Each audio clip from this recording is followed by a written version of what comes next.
Seeing emotions through the eyes of impermanence. When someone says something that makes you angry and you wish they would go away, please look deeply with eyes of impermanence.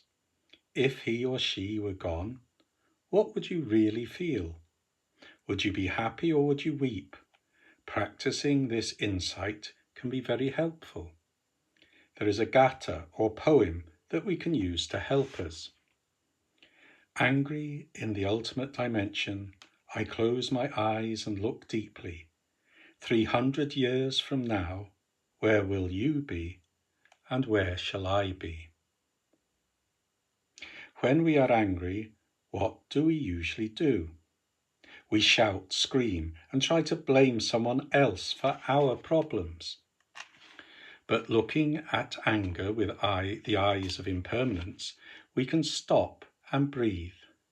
Angry at each other in the ultimate dimension, we close our eyes and look deeply. We try to see 300 years into the future. What will you be like? What will I be like? Where will you be? Where will I be? We need only to breathe in and out, look at our future and at the other person's future. We do not need to look as far as 300 years.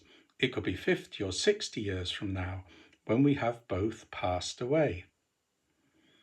Looking at the future, we see that the other person is very precious to us. When we know we can lose them at any moment, we are no longer angry. We want to embrace her or him and say, "How wonderful you are still alive. I am so happy. How could I be angry with you?"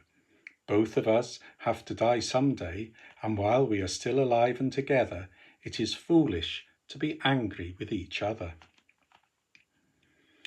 The reason we are foolish enough to make ourselves suffer and make the other person suffer is that we forget that we and the other person are impermanent. Someday, when we die, we will lose all our possessions, our power, our family, everything. Our freedom, peace and joy in the present moment is the most important thing we have.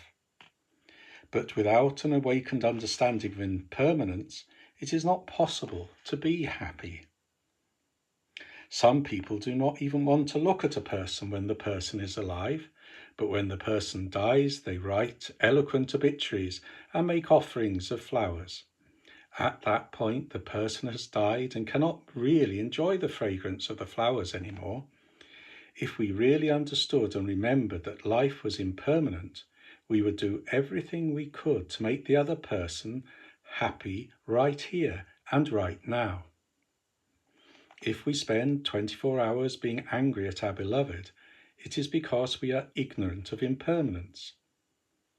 Angry in the ultimate dimension, I close my eyes. I close my eyes in order to practice visualization of my beloved 100 or 300 years from now. When you visualize yourself and your beloved in 300 years' time, you just feel so happy that you are alive today and that your dearest is alive today. You open your eyes and all your anger has gone. You open your arms to embrace the other person and you practice. Breathing in, you are alive. Breathing out, I am so happy.